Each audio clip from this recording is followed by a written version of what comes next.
मैं डॉक्टर रीता जैन राजर्षि महाविद्यालय में व्याख्याता के पद पर कार्यरत हूँ और मैं बीएससी प्रथम वर्ष को सामान्य हिंदी का अध्ययन कराऊंगी। आज हम रामधारी सिंह दिनकर की कविता हिमालय का अध्ययन करेंगे और इससे पहले भी मैं 2 वीडियो रामधारी सिंह दिनकर की मैं यूट्यूब पे डाल चुकी हूँ। उसका कुछ भाग आज मैं आपको समझाऊंगी और अध्ययन कराऊंगी। रामधारी सिंह दिनकर राष्ट्रीय भावनाओं से ओतप्रोत काव्य रचना करके हिंदी संसार में ख्याति प्राप्त कर चुके हैं। यह कविता हिमालय के प्रति उनकी राष्ट्रीयता का उन्मेष करने वाली कविता है। इसमें हिमालय को केंद्र में रखकर कवि ने भारतीय संस्कृति के वैभव को हिमालय से संबद्ध करके देखा है। ये हिमालय को एक मौन तपस्वी के रूप में देखकर अपनी चिंता प्रकट करते हैं कि पराधीनता के काल में भारत की जो स्थिति रही उसमें जनता का लंबे समय तक मौन व्रत रहकर तपस्यारत रहना उचित नहीं है। जरूरत है सक्रिय रहकर जागृत अवस्था में मानव विरोधी परिवेश को बदलने की। यह कविता नव जागरण की कविता है, इसलिए कवि इसमें भारतीय इतिहास के उन उज्जवल एवं स्वर्णिम प्रश्नों को खोलता है जो भारतीय संस्कृति को आज भी विश्व में प्रतिष्ठा दिलाए हुए हैं। वस्तुतः यह कविता भारतीय जनता को जगाने के उद्देश्य से सन 1935 ईस्वी में लिखी गई थी। इसमें वर्तमान की पतनोन्मुख अवस्था, अतीत की गौरवशाली कथा और भारतीय संस्कृति का विश्व संचार, हिमालय का महत्व और उससे अपेक्षाएं आदि विषयों को काव्य में बनाकर प्रस्तुत किया गया है।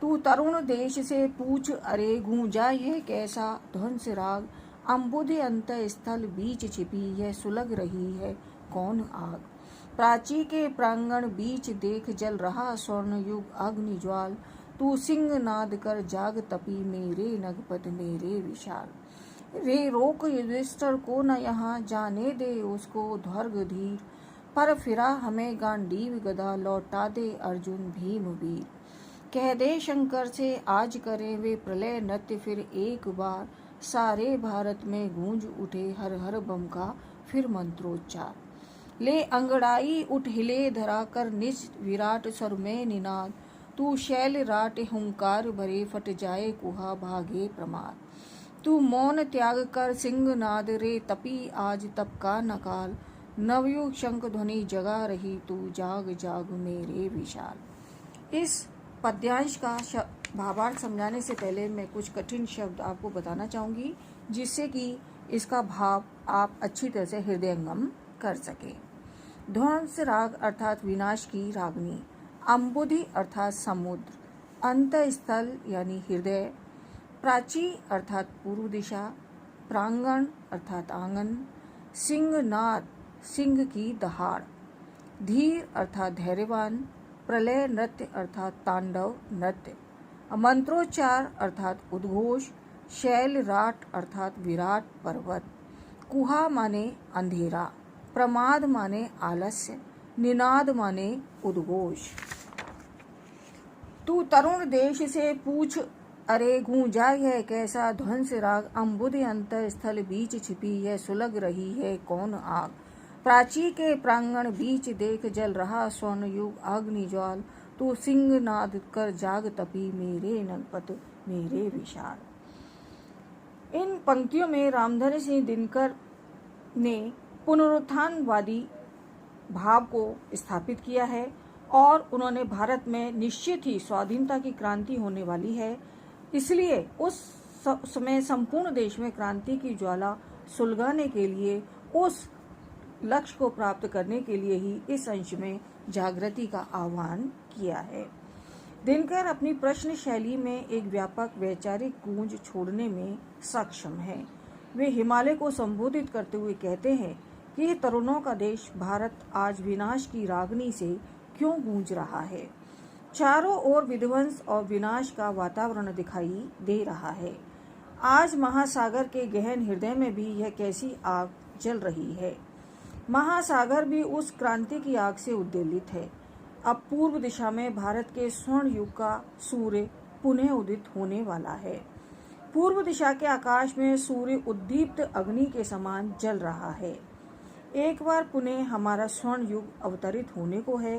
हे तपस्वी हिमालय, तुम शेर की गर्जना के समान गर्जना करके जागृत हो जाओ।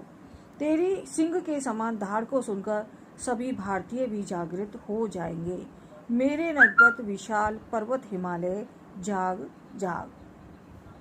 जल रहा स्वर्णयुग अग्निज्वाल में प्रतीकार्थक यह है कि भारत के सौभाग्य का स्वर्णयुग रूपी सूर्य उदित होने वाला है। हिमालय की जागृत अवस्था इस देश को जगाने की गारंटी है।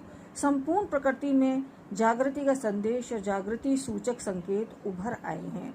समुद्र का हृदय उद्वेलित है। प्राचीन दिशा में स्वर्ण युग का सूचक सूर्य उदित होने वाला है। इस प्रकार भाषा में समासों का सुंदर प्रयोग किया गया है। रे रोको युधिष्ठिर को न यहाँ, जाने दे उसको स्वर्ग धीर, पर फिरा हमें गांडीव गदा, लौटा दे अर्जुन भीम वीर। कह दे शंकर से आज करें वे प्रलय नृत्य फिर एक बार, सारे भारत में गूंज उठे हर हर बम का फिर मंत्रोच्चार।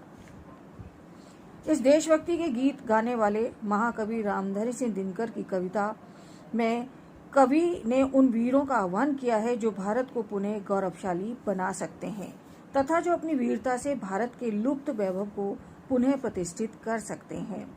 कवि की दृष्टि अर्जुन और भीम जैसे वीरों पर टिकी है। वे युधिष्ठिर की आज के संदर्भों में कोई आवश्यकता नहीं समझते। भारत में संपूर्ण रूप से उथल पुथल करके भारत के प्राचीन वैभव की पुनः स्थापना के लिए वे प्रलयंकर शंकर का आह्वान करना चाहते हैं। महाकवि दिनकर भारत के प्रति, उसके प्राचीन इतिहास और महापुरुषों के प्रति भक्ति भाव जगाना चाहते हैं। इसलिए आज के युग में जो प्राचीन वीर प्रासंगिक हैं, उनकी वे अपेक्षा करते हैं जिनसे युगीन समस्याओं के समाधान में लाभ और सहयोग मिल सके। उन्हें दूर ही रखने का इन पंक्तियों में प्रयास किया गया है। ये पंक्ति लिखी गई है कि भारतीय स्वाधीनता संग्राम अपने ज्वार पे था। एक ओर महात्मा गांधी का अहिंसक असहयोग सत्याग्रह था, तो दूसरी ओर क्रांतिकारियों का आत्म बलिदान संघर्ष था। ऐसे भीषण समय में कवि की अपेक्षा है कि इस धरती पर अर्जुन और भीम जैसे वीर अपने शस्त्रों, गांडीव तथा गदा के साथ पुनः इस भारत भूमि पर आवें। इस स्वाधीनता संग्राम में युधिष्ठिर जैसे व्यक्ति की आवश्यकता नहीं है, क्योंकि धर्म के रास्ते पर चलकर हम अपने देश को स्वतंत्र नहीं करा सकते। इसी हिमालय से होकर पांचों पांडवों ने स्वर्ग की ओर प्रयाण किया था। उन पांडवों में से युधिष्ठिर को स्वर्गारोहण करने के लिए हिमालय अपने पास ही रोक ले, क्योंकि उसकी आज आवश्यकता नहीं है। युधिष्ठिर अपनी पत्नी द्रौपदी की भरी सभा में अपमान होते देखता रहा, किंतु न तो स्वयं ने प्रतिकार किया और न उसने अर्जुन और भीम जैसे वीरों को ही इस अन्याय का प्रतिकार करने की स्वीकृति दी।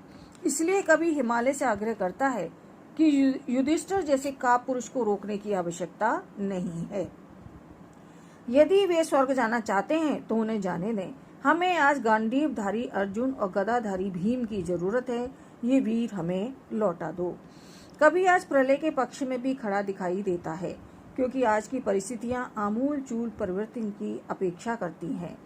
ऐसी क्रांति हो कि दुर्अवस्थाएं ध्वस्त हो जाएं।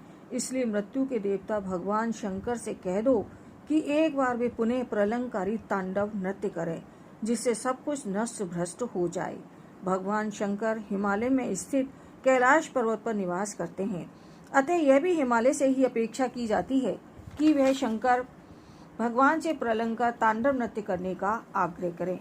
उनके इस नृत्य से संपूर्ण भारत में हर हर बम बम का उद्घोष गूंजने लगेगा। भगवान शंकर के युद्धघोष का हर हर बम बम का महानाद गूंजेगा। रोक युधिष्ठिर को न यहाँ में पांडवों के स्वर्गारोहण की कथा की ओर संकेत है।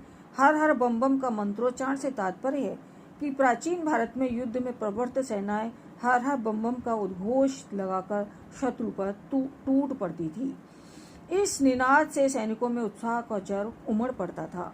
कवि इस उद्घोष को पुनः दोहराना चाहता है ताकि भारतीय वीर अपने शत्रुओं पर उत्साह के साथ टूट पड़े।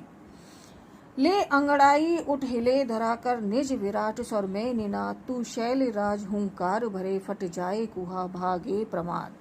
तू मौन त्याग कर सिंह नाद रे तपी आज तप का नकाल, नवयुग शंख ध्वनि जगा रही तू जाग जाग मेरे विशाल। वीर रस प्रेरित और देशभक्ति पूर्ण रचनाकार महाकवि रामधारी सिंह दिनकर अतीत का स्मरण कराने वाली अपनी हिमालय कविता के प्रति अपनी भाव को व्यक्त कर रहे हैं। इस कविता में कवि हिमालय के संबोधन के माध्यम से भारत के लोगों को जागृत कर रहे हैं। मूलतः यह एक जागरण कविता है जिसका मूल स्वर देशवासियों को जागृत करने के लिए देश को अंग्रेजों की पराधीनता से मुक्त कराना है। हिमालय भारत के प्राचीन गौरव का साक्षी रहा है, इसलिए कवि उसी को माध्यम बनाकर जागृति का शंख फूंक रहा है। कवि हिमालय से आग्रह करता है कि उसके लिए हिमालय एक जीवित परंपरा है। वह कहता है, हे पर्वतराज हिमालय, तू एक बार अंगड़ाई तो ले। तेरे अंगड़ाई लेने मात्र से ये पृथ्वी हिल उठेगी। तू एक बार अपने वीर दर्प के साथ उद्घोष कर, तेरे विराट स्वर सर्वत्र गूंज उठेंगे। हे पर्वत सम्राट, एक बार हुंकार भर, दहाड़ लगा।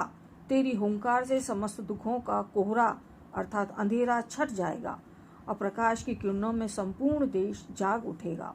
उनका आलस्य और प्रमाद नष्ट हो जाएंगे। हे तपस्वी हिमालय, बहुत तपस्या कर चुका, बहुत समय से मौन व्रत धारण कर रखा है। अब मौन रहने का समय नहीं है, इसलिए अपनी चुप्पी तोड़कर शेर के समान दहाड़ मार। हे तपस्वी, आज का युग तपस्या करने का नहीं है। यह युग तो लोक कल्याण के लिए सक्रिय होकर कर्म करने का है। अब नया युग आ रहा है। नए युग में शंख ध्वनि हो रही है। इसे सुनकर हे विशाल पर्वत हिमालय, तू जाग। नया युग आ रहा है, नया सवेरा होने वाला है। मंगल में शंख ध्वनि हो रही है। अब जाग उठो, जाग उठो। हे हिमालय, तुम मेरी भारत माता के सिर पर बर्फ के मुकुट के समान शोभित हो। तुम मेरे भारत देश के दैदीप्यमान विशाल ललाट हो। यह नया युग शंख ध्वनि करता चला आ रहा है। यह तुम्हें जगा रहा है। हे नागाधिराज हिमालय, हे विशाल हिमालय, जागो। नवयुग शंख ध्वनि जगा रही में कवि स्पष्ट देख रहे हैं कि नया युग द्वार पर दस्तक दे रहा है। अतः सभी भारतवासियों को एक हो जाना चाहिए और इस अवतरण में व्यक्त किए गए मेरी जननी के हिम किरीट और मेरे भारत के दिव्य भाल में दिनकर जी की राष्ट्रभक्ति और राष्ट्र प्रेम दिखाई देता है।